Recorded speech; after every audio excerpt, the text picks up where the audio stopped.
Hey, Ag Teacher Thoughts here. I'm going to show you this wonderful color accent that we have here in this planter. Now, some of you may know that by one of two names. You might either know it as sweet potato vine or as Ipomia, which is part of its scientific name. So with this, sweet potato vine is a relative newcomer when it comes to hanging baskets. It's only been around since the mid-90s, and it's got a very interesting origin story. Now, sweet potato vine was never grown as an ornamental. That's not where it came from. That sweet potato vine that we recognize in our baskets is actually a commercial variety of sweet potato, like commercial production variety of sweet potato.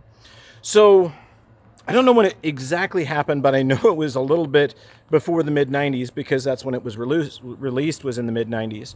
But there's a story that goes along with this that is quite a lesson for folks that want to do their own crossbreeding. Now, the way the story goes is there was a nurseryman who was traveling down the road and stopped by a local sweet potato breeder. So yes, you do need to breed sweet potatoes, and there was a farmer that was working on cultivating new varieties. So he was going to take some varieties of sweet potato and crossbreed them and try to get new varieties for field-grown sweet potatoes, the kind that you eat at Thanksgiving. And one day a nurseryman stopped by to visit with the farmer. And the nurseryman was talking to him, and as they were talking, the nurseryman happens to notice that there's a refuse pile not far from them, and mounded up are all of these sweet potato vines in containers that had been, they were basically rejects, so they were thrown away.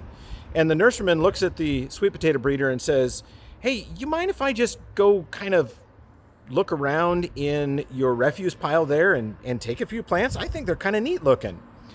And the farmer's like, "Well, yeah, that's all my rejects. That all stuff's just garbage. I don't want it anymore." And so the nurseryman goes over and he selects a couple of different types of sweet potato vine. And there were two of them that he selected in particular. One of them had deeply cut leaves. They kind of look like a hand or a palm. They're deeply it's not serrate, palmate, I think is the term for it. But they're deeply cut leaves, and they were very, very dark purple, almost a black. And then the second one is actually very similar to the one that I just showed you, and that one was a very light lime color. Now, the nurseryman took them because they were beautiful. Now, for a gardener, they're beautiful. But for a commercial sweet potato grower, they had issues. The lime-colored one makes it look like that sweet potato vine is nitrogen deficient. Okay, and then the black one, I don't remember the reason that one was rejected. I think it also had to do with not being able to tell the physical traits. It was too dark. Because if I were to go back over there, I could show you on the leaves where the margin of that leaf actually turns a purple color, indicating that it is actually nitrogen deficient. And that's really one of the only ways for you to tell other than using testing. So these two varieties were rejected, and the nurseryman took them home and started propagating them and propagating them and propagating them and propagating until he had enough of them to actually release to the market. And the first year that he released them, there were two varieties. The darker colored one was called Blackie, and the lighter colored one was called Limelights. So Blackie and Limelights were the first two sweet potato varieties.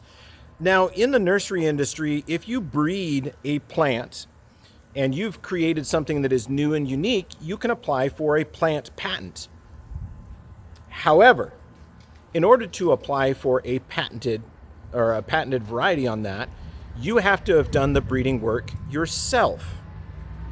The nurseryman did not breed the plants. He simply collected them. So the nurseryman couldn't actually patent the plant material. And unfortunately, the plant breeder, in giving them away, no longer had control over them, so he also could not patent them.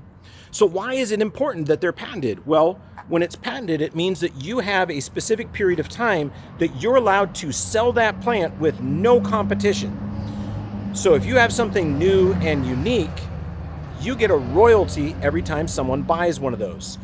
Some of my royalties range from 5 to like 65 cents for every single plant. All of the plant material I grow right now is patented. So someone is getting a cut of every single cutting that's sold.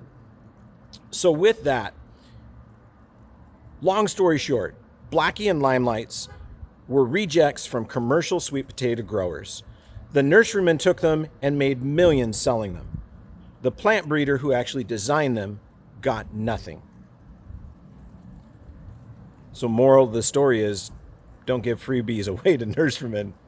I hope you learned something about sweet potato vine. Ag Teacher Thoughts out.